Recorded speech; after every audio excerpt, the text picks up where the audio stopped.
Hello students, welcome to Schoolzy, India's first online school. Today we are going to discuss the first chapter of class 10 science. But before we start, you know there are three sections in 10th class, of course in 9th and 8th also, physics, chemistry and biology. So before we start, I would like to tell you that there are 5 chemistry chapters in your class 10. And what are those 5? Chapter number first. First chapter is chemical reactions and equations.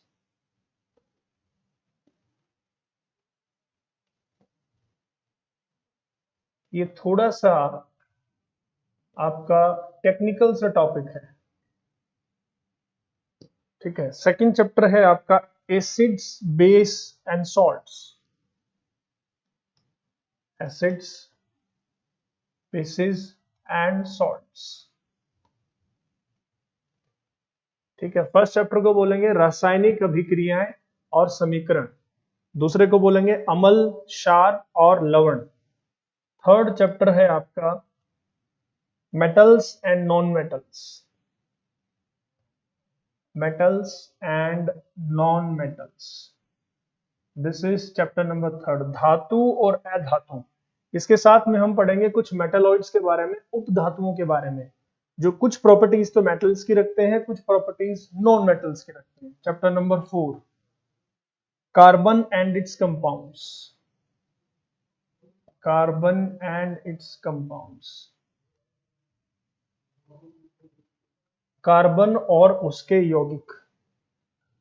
Last but not the least, chapter number 5, periodic classification of elements. Periodic classification of elements, तत्वों का आवर्त सारणी में वर्गीकरण। These are the 5 chapters we need to discuss.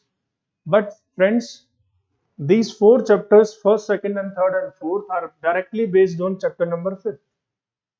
जब तक आपको यही नहीं पता होगा कि एलिमेंट्स कितने हैं, क्या सिंबल है, आप मुझे नहीं लगता कि केमिकल रिएक्शन इक्वेशंस आप समझ पाएंगे। याद रखिएगा, आपका पेपर जो है 80 मार्क्स का होगा, वो हमारे पास है, और 20 मार्क्स आपको स्कूल देगा और 80 मार्क्स आपको स्कूल जी देगा, ठीक है। सो दीज 5 चैप्टर्स को डिस्कस हम एक एक करके करेंगे। फर्स्ट चैप्टर है केमिकल रिएक्शंस एंड इक्वेशंस, ठीक है। इसको हम शुरू करेंगे। ये क्या चीज है? चैप्टर नंबर 5 सबसे बाद में डिस्कस करेंगे, लेकिन आपके लिए मैं होमवर्क दे रहा हूं चैप्टर शुरू होने से पहले। अक्सर बच्चे थोड़ा कटते हैं होमवर्क से, लेकिन अगर आपको अच्छे से समझना है तो फर्स्ट जो 20 एलिमेंट्स हैं वो आपको लर्न होने चाहिए। फर्स्ट 20 एलिमेंट्स, इनका केमिकल सिंबल और एटॉमिक नंबर, मास नंबर, ये तीनों चीजें आपको टिप्स पे होनी चाहिए, तब जाके आप चैप्टर नंबर 1 अच्छे से समझ पाएंगे। अब इस चैप्टर का नाम क्या बच्चों? Chemical reactions and equations. चलिए स्टार्ट करते हैं इसको। फ्रेंड्स, केमिकल रिएक्शन को छोड़ दीजिए, सिर्फ रिएक्शन पे बात करिए। इसको क्या बोल सकते हैं? अभिक्रिया बोल सकते हैं। और अभिक्रिया रिएक्शन है ना, रिंगा रिंगा रोजेस खेलते रहो। रिएक्शन का मतलब क्या होता है, ध्यान से समझो। इसमें रिएक्टेंट्स होते हैं, रिएक्टेंट्स, इनको बोलते हैं अभिकारक। रिएक्टेंट्स चेंज होके क्या बनाते हैं? प्रोडक्ट्स, इनको उत्पाद बोलते हैं। और कोई भी रिएक्शन होती है तो एक पर्टिकुलर टेम्परेचर पे होती है, उसकी कुछ पर्टिकुलर कंडीशंस होती हैं। तो रिएक्टेंट्स रिएक्ट करके प्रोडक्ट्स बनाते हैं, ठीक है। जैसे मैं कहूं कि कार्बन और ऑक्सीजन दोनों रिएक्ट करके क्या बनाते हैं? CO2 बनाते हैं।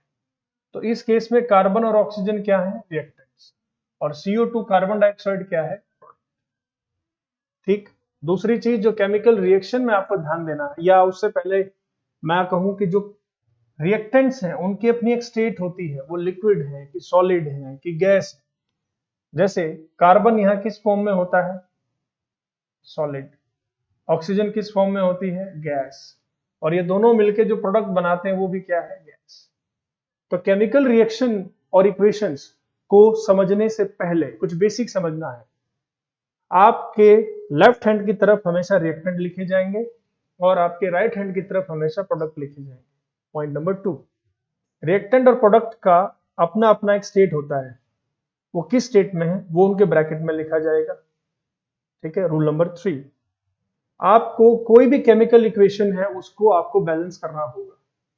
बैलेंस करने का मतलब क्या है? जितने रिएक्टेंट हैं उतने ही प्रोडक्ट होने चाहिए। जैसे यहाँ कार्बन कितना है? 1, ऑक्सीजन कितना है? 2, तो इधर देखिए ऑक्सीजन कितना है? 2, कार्बन कितना है? 1, तो जितना कार्बन इधर था सेम उतना ही उधर है।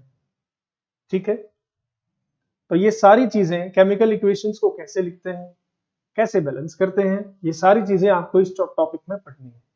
साथ में आपको ये भी पढ़ना है कि टाइप्स ऑफ केमिकल इक्वेशन कितने टाइप की होती हैं। Types of chemical equations. ठीक है। सबसे पहला जो टाइप है वो है कॉम्बिनेशन। Combination reactions. इसमें क्या होता है? रिएक्टेंट आपस में ऐड होके कुछ नई चीज बनाते हैं, उसको बोलते हैं कॉम्बिनेशन रिएक्शंस।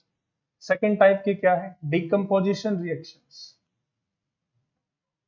डिकम्पोजिशन रिएक्शंस, जो रिएक्टेंट है वो आपस में डिकम्पोज होके ब्रेक डाउन होके कुछ नई चीज बनाएंगे, उनको बोलेंगे डिकम्पोजिशन रिएक्शंस। बट घबराए ना, इनको एक एक करके मैं एक्सप्लेन करूंगा with example. Number 3, displacement reaction. Displacement reaction, विस्थापन अभिक्रिया बोलते हैं इसको। Number 4, double displacement. Double displacement reaction. 4 type के रिएक्शन हमें इसमें पढ़नी है। इसी के साथ में इस चैप्टर के अंदर बच्चों आप एक चीज और पढ़ेंगे, ऑक्सीडेशन। एक और चीज आपको पढ़नी है, रिडक्शन। आप ग्रेजुएशन कर जाइए, जो मर्जी कर जाइए, मास्टर्स कर जाइए, ये दो कॉन्सेप्ट आपके साथ जुड़े रहेंगे, ऑक्सीडेशन और रिडक्शन। तो इस चैप्टर में ये सारी चीजें हम पढ़ के चलेंगे। और आपने कई बार देखा होगा, जो नमकीन हम खाते हैं, नमकीन भुजिया वगैरह जिसको बोलते हैं, या ऑयली फूड जितना भी होता है, अगर आप कुछ टाइम तक उसको खुले में रख दें तो उसके अंदर स्मेल हो जाती है, उसको रेंसिडिटी बोलते हैं, स्मेल आने लग जाती है। ये सब किस वजह से होता है? ठीक है। तो ये सारे सवालों के जवाब नेक्स्ट वीडियो में हम देखेंगे इस चैप्टर के, जहां एक एक करके हर इक्वेशन के बारे में हम जानेंगे, ऑक्सीडेशन रिडक्शन के बारे में। ओके, चलिए चलते हैं अगले वीडियो की तरफ।